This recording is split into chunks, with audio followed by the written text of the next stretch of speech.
I'm Michele Rapala. I live in Groton, and I first heard about the pipeline potentially coming through our town back in May of this year. I was actually driving to work in Pepperell when I saw some homemade signs that homeowners in Pepperell had made advertising a meeting, a gathering of Pepperell homeowners to talk about the pipeline. So when I got to work, I asked some folks there, what this was all about. This was completely surprising to me. I didn't know what kind of pipeline it might possibly be. And I found out that it was a high pressure natural gas line. And as I looked further into it, I discovered that it looked like it might be coming right past my neighborhood. So this, of course, concerned me, and I checked with a couple of other folks in the neighborhood who knew nothing. But then we started to see advertisements for a public meeting in Groton. So my husband and I went to that, along with a lot of our neighbors, and learn more fully what was proposed by Kinder Morgan. So at that point, there were some folks there that were trying to start a committee, which is now called the Groton Stop the Pipeline Coordinating Committee. And so I joined with them, and there are about 10 of us now, and we've been working in coordination with Stop NED, which is the regional Stop the Pipeline Committee in this part of the state. And just really working to literally stop the pipeline. It really puzzles me that the process that Kinder Morgan has taken, the approach that they've taken. Our property is probably about 250 steps from this this pipeline, and we were never notified because we're not an abutter, and our personal land would not be compromised. However, our community is greatly compromised. We have a lot of conservation land here. It's a very natural environment. It's very rural. It's bucolic, and we take great exception to the fact that Kinder Morgan would, choose this sort of natural setting to put a pipeline through. The more research I've done revealed that there are probably 133 or more conservation properties across the state that would just be destroyed by this pipeline.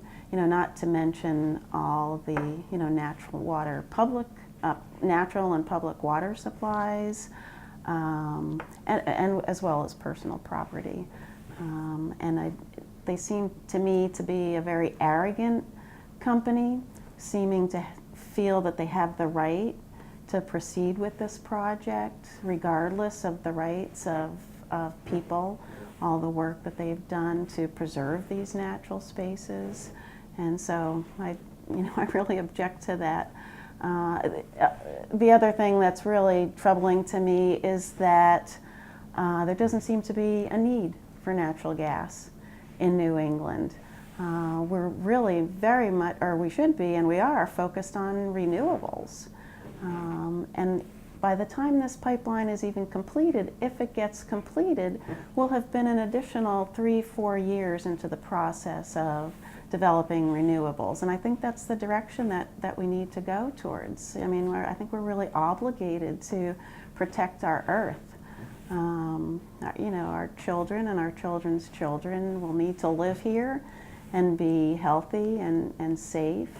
And I don't see anything about continuing the use of fossil fuels that will guarantee that. So that's another reason that I'm trying to stay connected, am connected with people that are working so hard to stop this pipeline.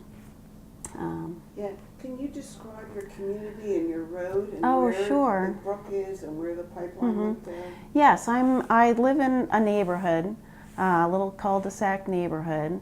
We moved here about 20 years ago. My children were just tiny at that point. We really love the bucolic rural nature of the area, the safety that the neighborhood afforded, places for them to play out in the natural world, out, you know, two boys out in the woods, you know, searching for frogs and turtles and birds' eggs and all those, you know, things that little boys do. Our property is just above Reedy Meadow Brook, and beyond that is a small wetlands. It's a very quiet place. It's across the street from an organic farm, which the pipeline would cross under. It's behind some horse farms. It's just down the street from the high school, where there are a number of vernal pools that the pipeline would pass. And it's, you know, it's been a wonderful place to live, and I would really like to leave it. And the construction vehicles would all be coming? Oh, I would imagine so. Yeah. I mean, I think that it's very worrisome that, you know, all of this area will be destroyed. I really can't. I don't want this to go on. And so what has, you were at the summit last week in Fitchburg, and how did that affect you? Oh, the summit, I think, was wonderful. I was really surprised and impressed that so many people came to the summit and were so concerned, and that people came actually from all over the state, which was really remarkable and inspiring. And there were over 100 people that stayed, you know, to participate in the action groups. So people really want to know what to do and want to become active, and continue to, you know, work hard, you know, to stop the pipeline. And there were almost 500 people there, I think, finally. Yes. Yeah. Yes. It And was. some of the speakers were helpful to giving you. Oh, Yeah. the speakers were wonderful. Yeah. I was working the registration table, so I didn't get to see all of the speakers, but I did get to see all of Shanna Cleveland's presentation. She's from the Conservation Law Foundation, and she very clearly and matter-of-factly and succinctly laid out, you know, the lack of need for the pipeline. And the commitment of her organization to, you know, to fight against it as well.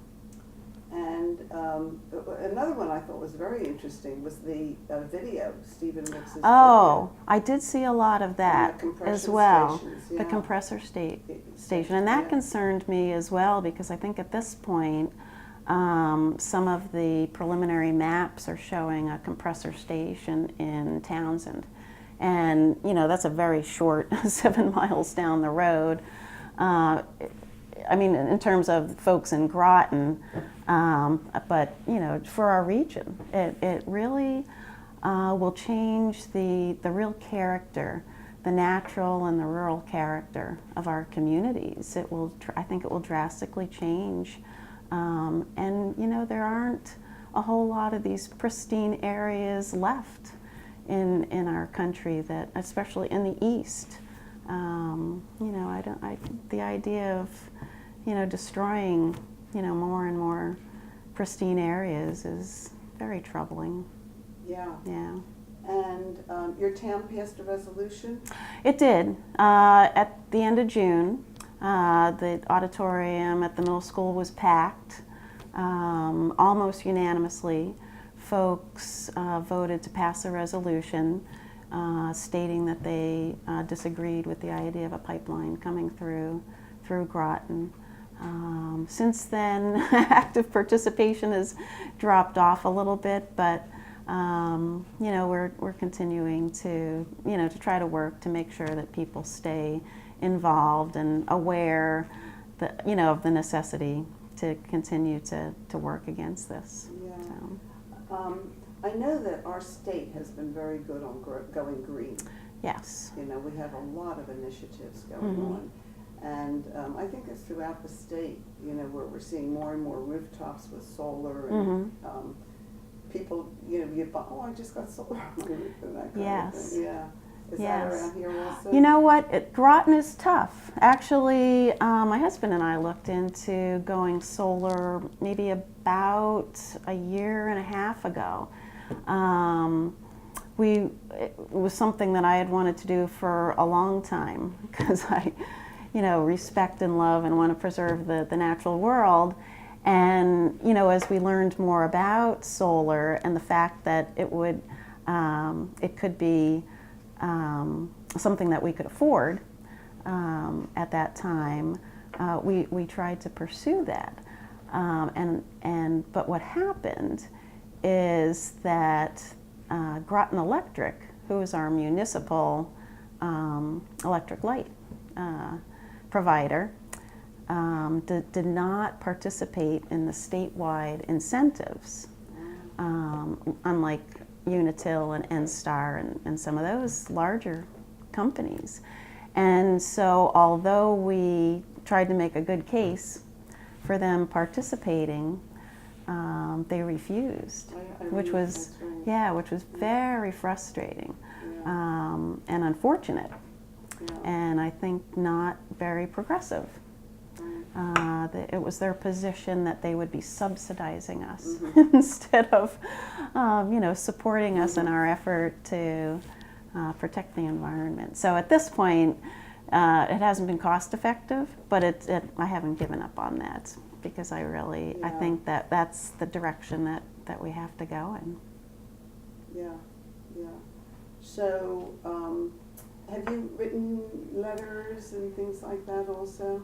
Oh, yes, many. Actually, one of the other Stop the Pipeline Coordinating Committee members and I, Carol Bouchard, met with some of the folks from Pepperell, the Primus family, and they had already started a letter writing campaign back in the spring to alert legislators and other officials. And so we coordinated an effort to gather as many letters, personal letters, and spent the money for postage to send them to our legislators and officials. And I think we must have sent, our group was probably responsible for about 450 letters. And interestingly, although I have not yet figured out how to make this happen, I just learned that Kinder Morgan may go to the Massachusetts legislature as early as January to request a waiver of some sort for Article 97.